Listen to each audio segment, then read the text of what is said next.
नमस्ते दोस्तों, राधे राधे। आज मैं फिर से हाजिर हूँ एक अपने थ्रोट चक्र के संतुलन को लेके आपको बताने। थ्रोट चक्र को संतुलित करके हमें क्या क्या फायदे हैं। पहली बात, जो व्यक्ति थायराइड की समस्या से, ये थायराइड से इसे जोड़ा जाता है, थायराइड ग्रंथि से ये जुड़ा होता है और थायराइड ग्रंथि से जुड़ा होने के कारण हम इसे थायराइड को कैसे ठीक किया जा सकता है, भोजन द्वारा कैसे ठीक करें, ध्यान द्वारा कैसे ठीक करें, प्राणायाम द्वारा कैसे ठीक करें, और फिर इसके जो देवता है वो कौन है। इसके देवता हमारे अर्धनारीश्वर शिव माने जाते हैं। खास तौर पे जो शिव है, हमारे 4 सिर वाले शिव, उनको माना जाता है। लेकिन इनके साथ साथ लक्ष्मी जी और विष्णु जी को और राधे कृष्ण को और अर्धनारीश्वर को भी इनका देवता माना जाता है। इसे ब्लू कलर में हम देखते हैं, या ब्लू कलर में इसे हम ध्यान करते हैं। जब हम ध्यान करते हैं तो इसमें ब्लू कलर से हम ध्यान करते हैं। और जो हमारा विशुद्धि चक्र है, उसका अर्थ ही है शुद्ध करना, छानना, किसी चीज को शुद्ध करना या छानना। जो भी भोजन हम खाते हैं या जो भी बातें हम ग्रहण करते हैं, उसे छानकर हमारा गला शरीर में आगे भेजता है। तो अगर हम इसे शुद्ध करें, शुद्ध रखें, इसे शुद्ध करने के लिए, तो जो थायराइड वाली समस्या होती है, थायराइड की समस्या होती है लोगों को, तो उन्हें बहुत दिक्कत होती है। इससे किस प्रकार से हम कंट्रोल कर सकते हैं, आज मैं आपको बताने जा रही हूँ। सबसे पहले मैं आपको बताने जा रही हूँ कि हम अपने थ्रोट चक्र को जागृत या संतुलित कैसे करें। सबसे पहले तो आप ये देखिए कि किसी से कुछ नहीं हो सकता, प्राणायाम नहीं हो सकता, व्यायाम नहीं हो सकता, ध्यान नहीं कर सकते, आपको ध्यान करने का टाइम नहीं है, तो आप केवल भोजन द्वारा अपने थ्रोट चक्र को, अपने विशुद्धि चक्र को शुद्ध कर सकते हैं। क्या, कौन से भोजन द्वारा? गर्म चाय या पौष्टिक सूप लेना शुरू कीजिए। अगर तुम्हें थायराइड की समस्या है, किसी को भी अगर थायराइड की समस्या है, थायराइड ग्रंथि को हम एक चमत्कारिक, थायराइड ग्रंथि को हम संतुलित करके एक चमत्कारिक लाभ ले सकते हैं। आप कहेंगे क्या चमत्कारिक लाभ ले सकते हैं? सबसे पहली बात, जिसका थ्रोट चक्र या विशुद्धि चक्र संतुलित होगा, उसकी वाणी कैसी होगी? मोदी जी जैसी, या फिर रामदेव हो गए, मोदी जी हो गए, जो बड़े बड़े हमारे गुरु हैं। क्यों उनकी वाणी आपको आकर्षित करती है? वो उनकी वाणी एक इतनी प्रभावशाली होती है कि उसे हर कोई सुनना चाहता है। पहला कारण यह है कि आप अपने थ्रोट चक्र को संतुलित करके अपनी वाणी को प्रभावशाली बना सकते हैं कि हर व्यक्ति आपको सुनना पसंद करे। अगर तुम्हारी वाणी विशुद्धि चक्र शुद्ध होगा, संतुलित होगा, तो हर व्यक्ति आपकी बात सुनना चाहेगा, क्योंकि वह अपनी वाणी को, तुम्हारी वाणी को इतना प्रभावशाली बना देगा। दूसरा नंबर, कोई भी संगीतकार है, गायक कलाकार है, उसके कंठ को और सुरीला और अच्छा बनाने के लिए, किसी की भी आवाज सुन के हर कोई व्यक्ति, जानवर, पक्षी तक मंत्रमुग्ध क्यों हो जाते हैं? उनके थ्रोट चक्र हील होता है और उनके थ्रोट चक्र में जो वाणी निकलती है, जो भी उनके बोल निकलते हैं, वो आपको प्रभाव डालते हैं, आप पे प्रभाव डालते हैं। इसलिए आप अपने कंठ को, जरूरी नहीं है गाने के लिए सुरीला बनाइए, आपके कंठ को, अपने कंठ को सुरीला बनाने के लिए, प्रभावशाली अपनी वाणी को बनाने के लिए, और इससे अपनी वाणी को प्रभावशाली बनाया जा सकता है। आपका व्यक्तित्व उससे प्रभावशाली होगा। तीसरा नंबर, आपके कंठ अगर सुरीला होगा तो आपकी आवाज भी अच्छी होगी, हर कोई आपको सुनना पसंद करेगा। बोलना या आपका बोलने को सुनने के लिए सुनना चाहेगा आपको।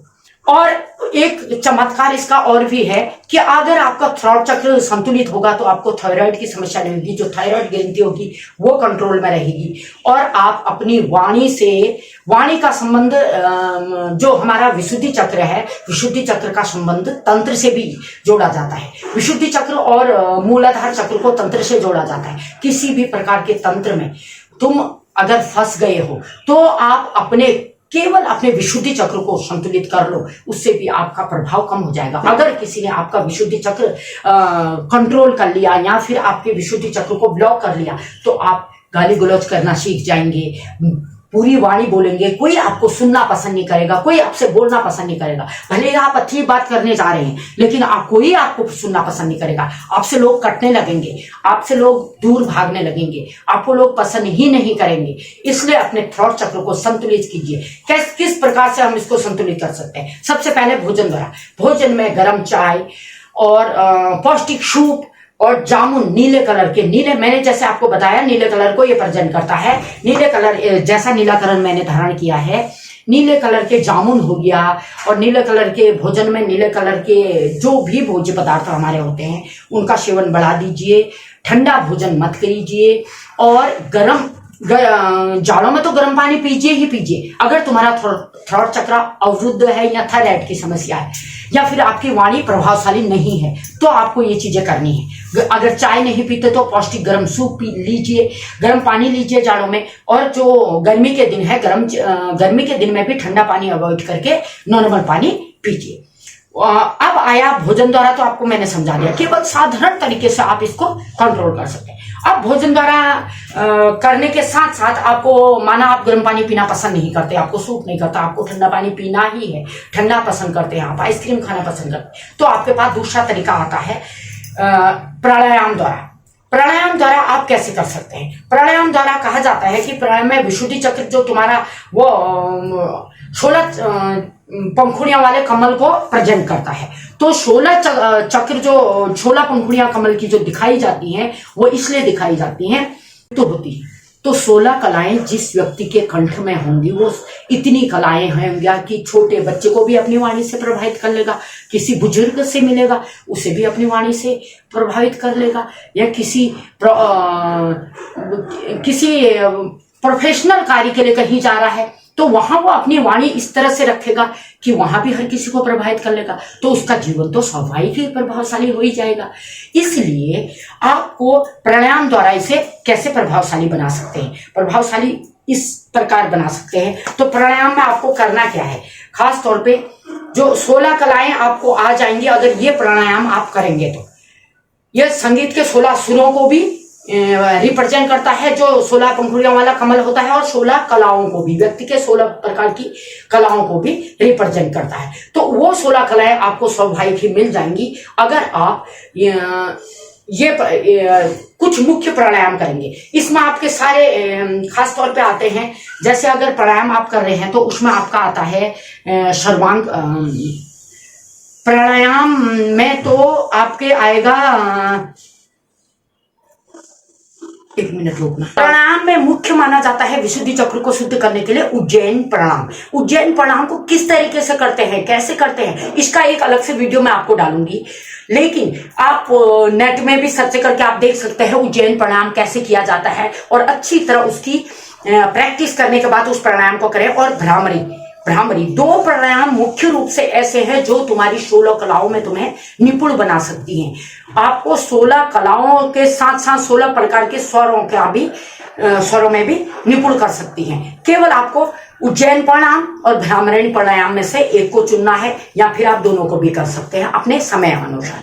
इन 2 प्राणायामों को करके आप एक मंत्र भी जो होता है हमारे विशुद्धि चक्र का, जो मेन आपका मंत्र है वो है आपका, तो उस मंत्र को जपने के लिए आपको क्या करना होगा? ध्यान करना होगा। प्राणायाम तो आपका हो गया, उज्जैन प्राणायाम, भ्रामरी प्राणायाम। अब ध्यान द्वारा कैसे कर सकते हैं? ध्यान में तो आपको पता ही है, ध्यान मुद्रा में आपको बैठना है, नीले वस्त्र धारण करने हैं, और नीले वस्त्र धारण करने के साथ साथ आप एक्वेरिन, लाफिस लजुली या फिर अमेजोन नाइट और सोलर लाइट और काइनाइट भी इसमें यूज किया जाता है, और ब्लू कैल्साइड और नीला होता है, लेकिन वो और चीज के लिए भी माना चले, उसे भी आप धारण करके या फिर उसको हाथों में पकड़ के आप ध्यान कर सकते हैं। और उस ध्यान में आपको एक मंत्र जप करना है, या तो आप ओम का ध्यान करें, ओम करके ध्यान कर सकते हैं, या फिर आपको जो इसका मूल मंत्र है, इसका प्राणायाम का जो मूल मंत्र है, उस मूल मंत्र को, इसका मूल मंत्र है रम, एक मिनट काटना, हम है, इसका जो मंत्र है, मेन विशुद्धि चक्र का मंत्र है हम, ह के ऊपर चंद्र बिंदु, हम, ऐसे करके आप उसे उच्चारण कर सकते हैं। केवल 21 बार कीजिए, आज ज्यादा आपके पास टाइम नहीं है, 21 बार आप कीजिए, ध्यान कीजिए और इस हम मंत्र का जप कीजिए। उसमें से आप हर चीज लेना आपको जरूरी नहीं है, इतनी चीजों में से जो मैंने बताई, लाफिस लजुली, ब्लू कैल्साइड, कोई भी चीज उनमें से मिल जाए। मैं इनका वीडियो में हर चीज का चित्र भी आपको दे दूंगी वीडियो में, आप देख लीजिएगा। आपको जो अवेलेबल आपके पास हो उस चीज को लेके, नीले वस्त्र धारण करके, नीले आसन में बैठ के, और एक अपनी नीली गेंद को यहाँ पर आपको अनुभव करना है, आंखें बंद करके ध्यान में मुद्रा में बैठना है, और आपको एक नीली गेंद अपनी विशुद्धि चक्र पे घूमती हुई महसूस करनी है। इससे आपकी जो 16 कलाएं हैं, आप उनमें भी निपुण हो जाएंगे और 16 प्रकार के स्वरों में भी निपुण हो जाएंगे। केवल आप 21 दिन तक इसको ट्राई करके देखिए कि ये कितना प्रभावशाली मंत्र है और कितना प्रभावशाली इसके परिणाम आपको मिलेंगे। अब आपका लास्ट में आता है ध्यान जप। जब हमारा बहुत प्रभावशाली माना जाता है। मैंने आपको प्राणायाम बता दिया, उज्जैन और हाँ, अब मैंने आपको बता दिया, भोजन द्वारा आपको बता दिया, समझा दिया। मैं भोजन के भी डिटेल डाल दूंगी, क्या क्या आपको खाना है, क्या क्या लेना है। सेकंड, मैंने आपको प्राणायाम द्वारा बता दिया, उज्जैन प्रणाम और भ्रामरी प्रणाम, उसका भी मैं डाल दूंगी। उसके बाद तीसरा मैंने आपको बताया है ध्यान द्वारा, जप द्वारा। ध्यान द्वारा ध्यान करना है आपको, नीला कल साइड वगैरह लेकर जो भी होगा वो भी मैं डाल दूंगी। उसके बाद आता है मंत्र जप, नाम जप, जिसे सर्वश्रेष्ठ माना जाता है। तो नाम जप के अंदर आपको एक तो अर्धनारीश्वर शिव का ध्यान करना है, या फिर शिव जी के जो 4 सिर वाले हमारे शिव होते हैं उनका ध्यान करना है। उनका भी आपको नहीं करना है तो आपको केवल ध्यान मुद्रा में बैठकर, नीले वस्त्र धारण करके ध्यान मुद्रा में बैठकर हम वट का उच्चारण करना है 21 बार, 108 बार, 51 बार अपनी श्रद्धा अनुसार। तो आप अपने विशुद्धि चक्र को पूर्ण रूप से शुद्ध तो करेंगे, संतुलित करेंगे, साथ ही में अपनी वाणी, आपकी वाणी इतनी प्रभावशाली होगी कि आपको हर कोई सुनना पसंद करेगा। आशा करती हूँ आपको ये वीडियो समझ में आया होगा और बाकी डिटेल से पढ़ने के लिए आप बार बार मेरे वीडियो को देख सकते हैं। और उज्जैनी प्रणाम का अलग से आपको मैं वीडियो दे दूंगी। बड़ों को नमस्कार, छोटों को मेरा आशीष। राधे राधे।